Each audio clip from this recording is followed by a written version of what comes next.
the 4th year of marriage to my sworn rival. He lost his memory in a car accident. Stuck in the time before we got married. Seeing my wedding ring. He mocked me. Who was unlucky enough to marry you? Hello, everyone. Welcome to my channel. Subscribe us to read wonderful novels every day. Now the story begins. I glanced at the bandage on his head and thought, buddy, if I say it's you, I'm really afraid you might have a brain hemorrhage. Never mind. It's not you anyway. When did you get married? 4 years ago.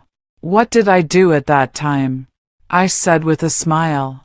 You gave me a big red envelope back then. He lowered his eyes. That's impossible. For some reason, there was a hint of loneliness between his handsome brows.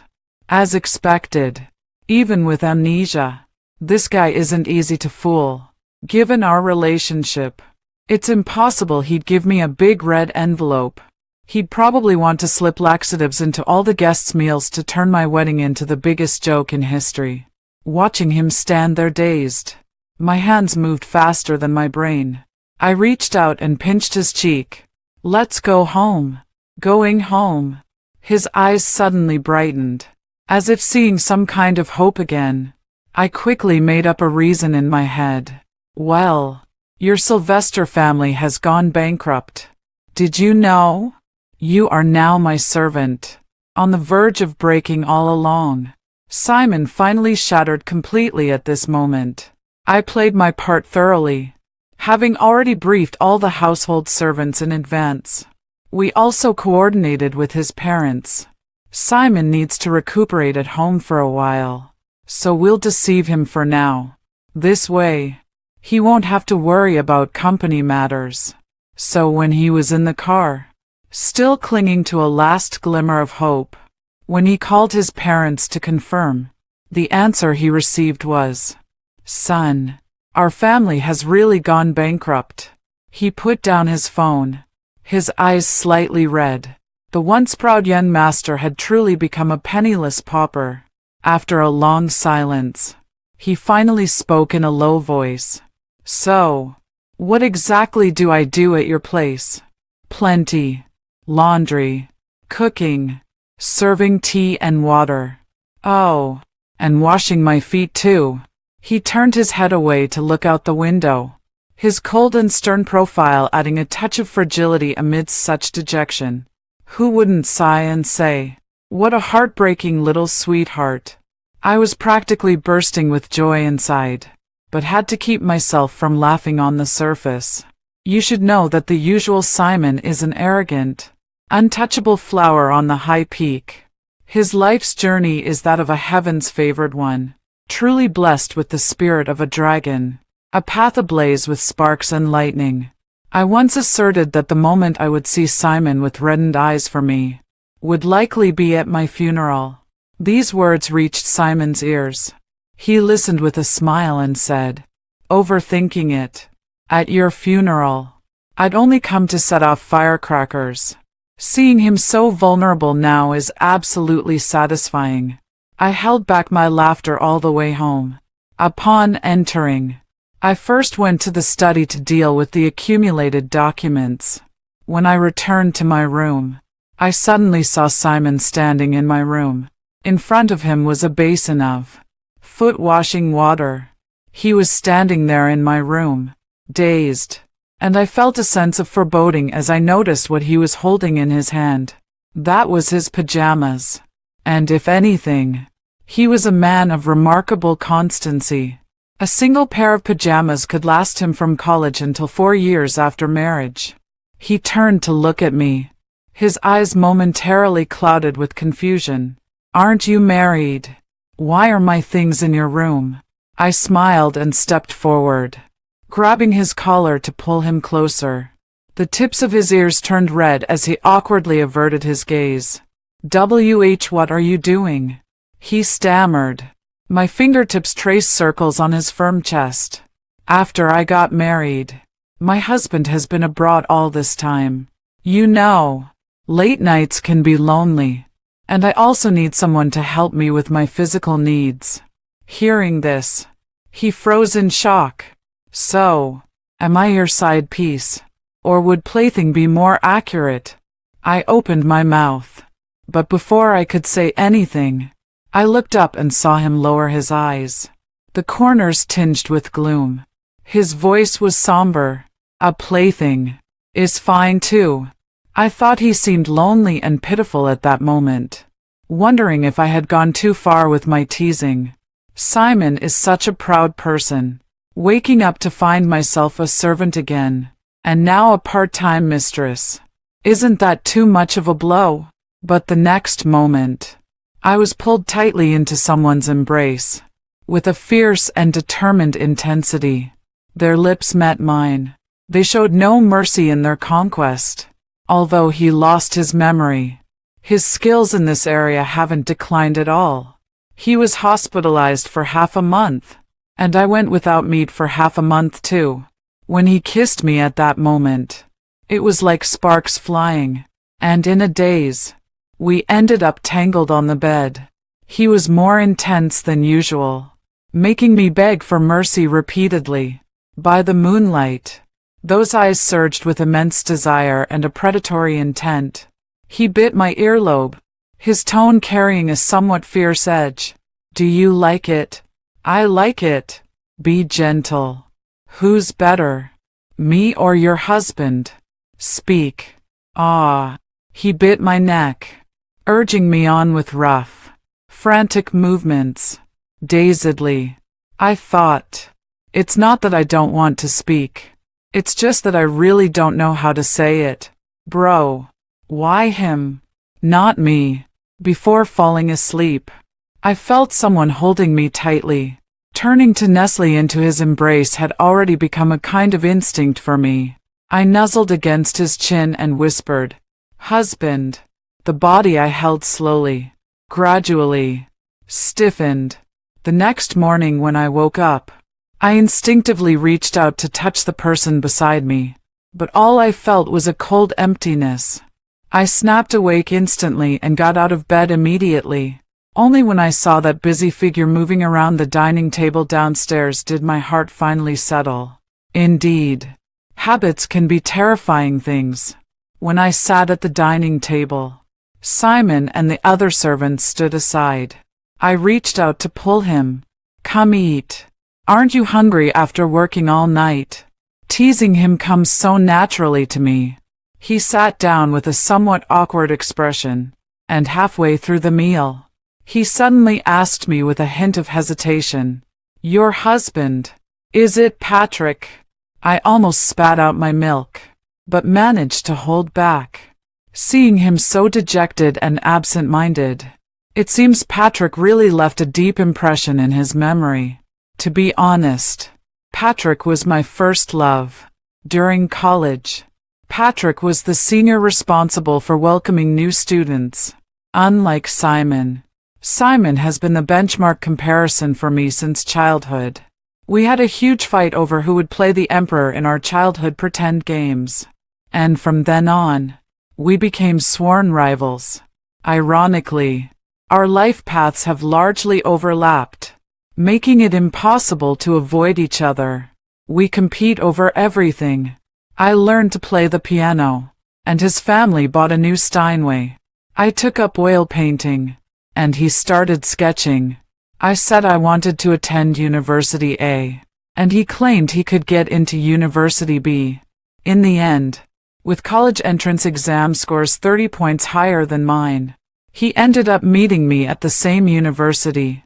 I said he was haunting me like a lingering ghost. He said we were fated to be rivals, always crossing paths. On the university campus, we went our separate ways. I was soon swallowed by the surging crowd, and when I turned back aimlessly, Simon's height and looks made him stand out like a crane among chickens. Strikingly prominent. I opened my mouth to call out to him, but a girl with flushed cheeks rushed over, shyly and nervously asking for his number. He lowered his gaze, the sunlight just right, gilding his pupils with gold. The words froze in my mouth as I turned away, never knowing whether he gave her his number that day. And it was at this moment that I met Patrick. He smiled gently at me and asked, "Junior, what's your major and which class are you in?" He was a Simon, completely different existence. I confessed to him after a club gathering event. We went to the amusement park, and I said, "Senior, let's compete in archery." That day at archery, they gave out small plush toys. I said you definitely wouldn't win as many as me. As night fell, people seemed more gentle and forgiving. The night breeze brushed through his hair as he smiled faintly. "In the end, you'll surely be the one to win. Because all my dolls, I'll give them to you." I was suddenly stunned. Some people surrender so easily, just because I wanted to win. That night, I confessed, and he nodded. Patrick is quite a good boyfriend. He would buy me breakfast and bring me a bouquet of my favorite flowers every time we had a date. Even when his studies were extremely busy, requiring him to stay in the lab every day, he would always find time to prepare surprises for me. If not for what happened later, perhaps Simon and I wouldn't have ended up together. At this thought, I couldn't help but glance at his profile. My silence seemed like tacit agreement. Simon waited in vain for my denial. Then, after a long pause, he murmured softly, "I see." I was used to seeing him brimming with confidence and defiance. Her current look of a bullied little wife made me soften a bit. Actually, I know. I'm just the other woman. I have no right to meddle so much." Stubbornly turning 90 degrees, gazing melancholically at the sky. As expected of Simon, his adaptability is truly top-notch. Mentioned Patrick just a week ago, and he actually returned from abroad. He led a team to join my partner company. When we met at the company, he had completely shed the naivety of his college days. He had become much more mature and elegant.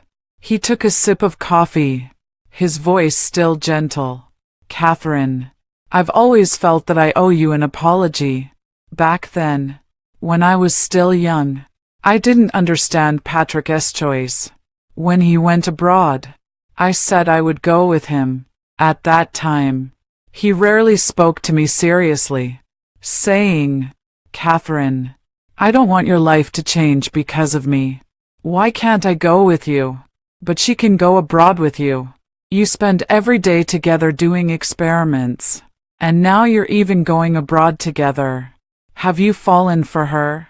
He said, 'Because this is the path she was already meant to take. But you're different, Catherine. This was never part of your life plan. Don't make such a decision for my sake. I can't bear that responsibility.' Young and stubborn, I was resolute. 'Let me go with you, or break up with me.' The rest of the story is that we went our separate ways. He went across the ocean with the girl who shared his aspirations. I once resented Patrick, thinking he treated me this way because he had changed his heart. But later, upon reflection, I realized that it's actually very difficult for anyone to bear the weight of another person's life. Patrick's choice wasn't really wrong. I shook my head with a smile. It's not your fault.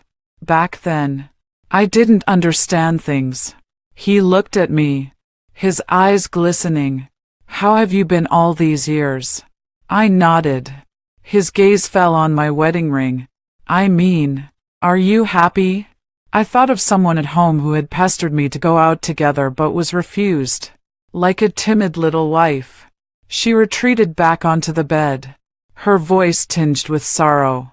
Right. I'm just a mistress who can't see the light of day. I smiled faintly. Very happy. Patrick's brows flickered with a trace of disappointment, and after a moment of silence, he spoke again. Actually, I knew about your plans to have a whirlwind marriage just 2 months after we broke up.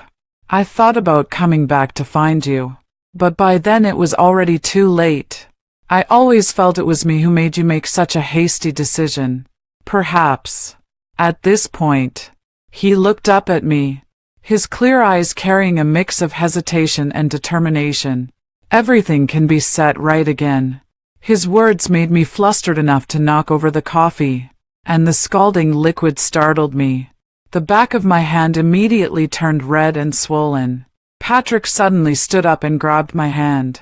With a loud clang, the sound of something falling to the ground came from the doorway. A strikingly handsome face peeked through the slightly ajar door. "Oh no, it's my amnesiac, unlucky husband." From his perspective, what he saw was Patrick holding my hand, with us gazing lovingly into each other's eyes and whispering sweet nothings. His eyes were rimmed with red, and his beautiful lips pressed into a tight line. Tears welled up in her eyes, looking pitiful and delicate. From his perspective, the current situation was like a male homewrecker who had risen through his looks accidentally encountering the rightful spouse returning to the palace, forcing him to swallow his pride. He spoke hoarsely, "Excuse me." Then he turned and left. "Hey, Simon." I immediately withdrew my hand and stood up to chase after him. With his tall stature and long legs, I had to jog a couple of steps before catching up to him at the elevator. The employees pretended to work, but their eyes and ears were all focused on the gossip unfolding around us. I chased after him all the way, and by now, my temper was starting to flare. I grabbed his wrist and yanked him around to face me. "I told you." The rest of my words caught in my throat. His reddened eyes and aggrieved expression struck me like a sudden blow to the heart. That little bit of anger instantly dissipated, and I instinctively reached out to cup his face. "Oh dear. What's going on?" Feeling wronged, he brushed my hand away. "Your husband is back. I'm leaving. Don't go. Listen to me. I guess I might as well confess. You're the one who's truly my darling husband. Though I do adore this delicate, helpless little look of his. But seeing him so miserable makes me feel a bit uneasy too. Actually, you're the one who's really my Simon. Long time no see." Patrick caught up at this moment. Patrick extended his hand. Simon glanced at the outstretched hand, the earlier look of grievance already concealed, once again becoming cold and haughty. Dignity. Even as the other woman, one must maintain dignity. He reached out and shook Patrick's hand, saying, "Long time no see, Senior." Well, everything seemed fine on the surface, except Simon's hand gripping Patrick's was clenched so tightly his knuckles turned white. Patrick felt puzzled. After all, we'd broken up 4 years ago. Was there really any need for this? But he still extended the invitation. "Let's have a meal together." And so the three of us ended up sitting awkwardly at the same dining table. Speaking of which, ever since I started dating Patrick during university, Simon rarely appeared in my sight after that. Once when I returned home, I ran into him. He was leaning against his car smoking, and through the swirling smoke, his gaze met mine. In my memory, he never smoked. I couldn't help but frown. He paused slightly, then stubbed out the cigarette in his hand. He asked me, "Do you really like him?" "Of course. Or what? Should I like you instead? How am I not as good as him?" "Nowhere compares." The moonlight cast a lonely glow on his brows and eyes. He gave a faint turned to get in the car, and drove off into the distance. After that, we rarely ran into each other. Two people who always thought the world was too small for their paths to cross. Turns out, when one stops making the effort to meet, it's not so hard after all. You really won't meet again. To fulfill my duty as a host, I let Patrick order first. After he listed a few dish names, Simon's expression turned even colder. "Didn't you know she doesn't like spicy food anymore?" Patrick paused as he handed over the menu. Then he said, "Sorry, I'm not quite sure." So you don't care about her at all? Even Patrick, who is usually so smooth with his words, was a bit stunned at this moment. Patrick thought to himself, "No, I'm her ex-boyfriend. You're her husband. How am I supposed to care about her?" Meanwhile, Simon looked at Patrick's stunned expression, his anger growing even stronger, as if saying, "How could someone who cares so little about me end up married to me instead of him? So you've been abroad all these years?" Patrick nodded. "Yes, I led a team abroad. Now that everything is stable, I've returned to the country. In your heart, which is more important, work or her?" This. Do you know how she's been all these years? At this point, I was a bit surprised myself. Wait, how did I get here? Then it occurred to me that from Simon's current perspective, I must appear as a neglected housewife, one whose husband is always away, shows no concern for me, leaving me to endure lonely nights, forcing me to seek comfort in an affair. That does sound rather pitiful. Patrick also seemed confused. "I don't really know either. Sorry. Something feels off." I quickly served him more food, trying to stuff his mouth shut with it, watching my actions that clearly favored him. He pondered for a moment with a complicated expression. Suddenly, a gleam of light flashed in his eyes. It gave me a start. What was he up to now? Then he spoke. "So you're bound to lose her this way. Compared to you, she cares more about me now."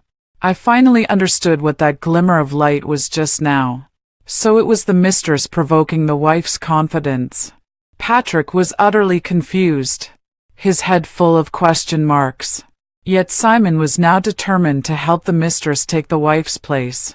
He kept refilling my glass, serving me food, and even proactively wiped my mouth with a napkin. Patrick watched calmly as we, the couple, flaunted our affection wildly. But I think deep down he must have felt Simon was quite ridiculous at that moment. As we were saying goodbye, Simon went to get the car.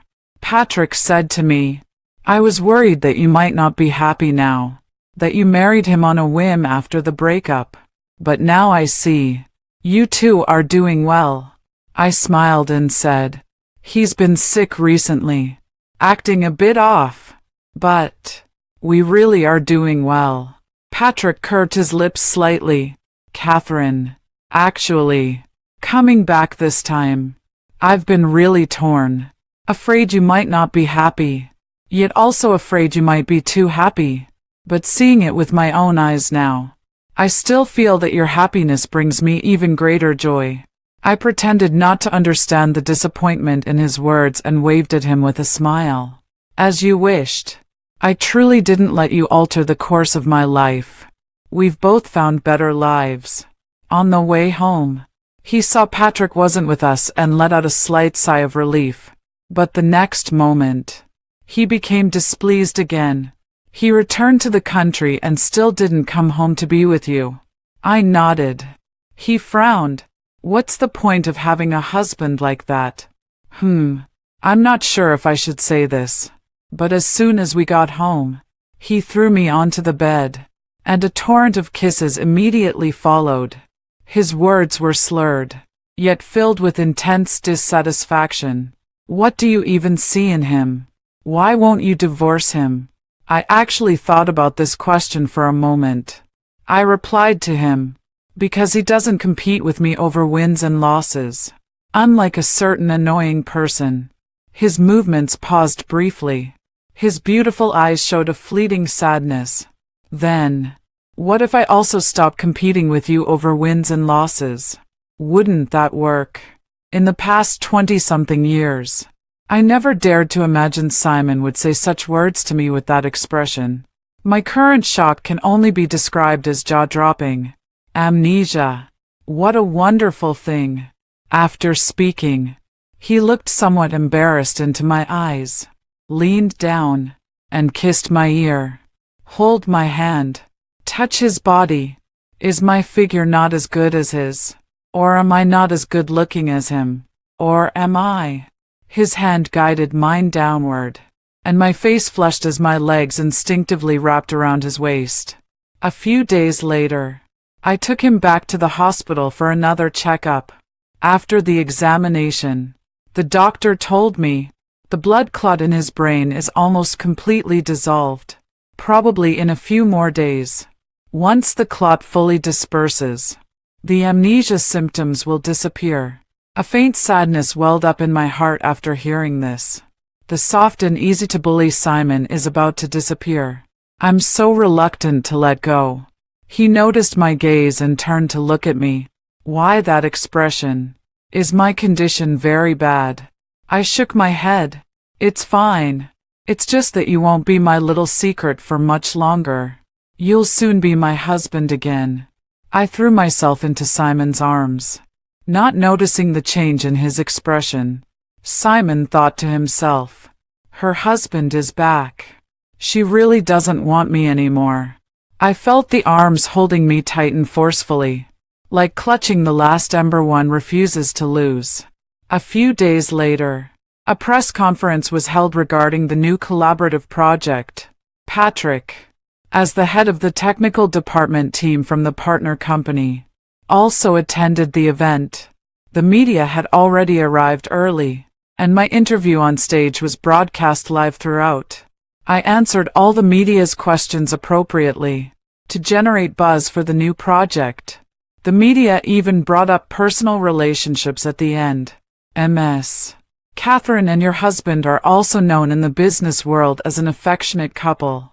I wonder if you consulted with your husband before making the final decision on this project collaboration. This title of affectionate couple sounds somewhat laughable.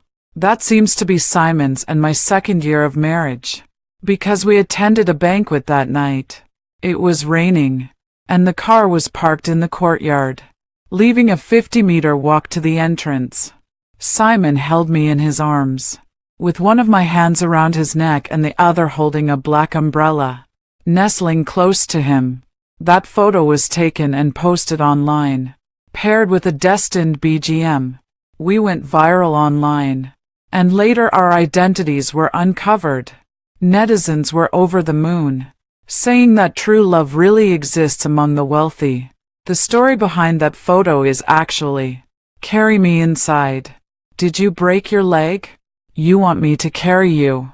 My damn shoes can't get wet. Are you gonna carry me or not? If you won't, I'll have Jimmy do it. Jimmy is our bodyguard. He snorted coldly, got out of the car first, and carried me through the wind and rain, while I casually held up an umbrella for him. Thinking of Simon, the corners of my lips curled slightly. My husband did help me brainstorm ideas. Actually, whether in life or career, he's given me a lot of advice and help. I'm really grateful to him, and also love him. It was almost an instinctive response. Only after saying it did I uncontrollably feel a twinge of regret welling up in my heart. I don't know Simon how he'll tease me after regaining his memory. I let out a slight sigh, barely managing to hold on until the live stream ended. As soon as I picked up my phone, I noticed the home phone had been ringing off the hook. My heart skipped a beat. Auntie Anna rarely calls me this many times, and the assistant who came over looked equally anxious. MS. Catherine. Mr. Simon has gone missing. Missing. I immediately tried calling him, but his phone was already turned off. Auntie Anna said they've searched everywhere nearby but couldn't find anyone. I immediately decided to rush back. The assistant called out to me, MS. Catherine, there's a dinner with the partner company later. Cancel it for me. But, without waiting to hear her finish, I hurriedly dashed home. Auntie Anna hurriedly came forward and said, Mr. Simon somehow, after watching the live broadcast on TV, was in a daze for quite a while. Then he went out and hasn't come back yet. I frowned and quickly thought about where he might have gone. He probably didn't go to his parents. Otherwise, they would have definitely called me. There was no movement from his brother either. Where else could it be? I was so anxious at home that I paced around twice. And suddenly, inspiration struck. I thought of a place, a secret base. When I rushed over, he was indeed there, sitting alone on the swing. He looked utterly forlorn. Unconsciously, I slowed my steps and walked up to him, crouched down, and looked up at him. I reached for his hand, but he pulled away. Why did you come out on your own? You won't divorce him because you truly love him, right? As for me, you don't have any feelings for me at all, do you? You just see me as a tool, don't you?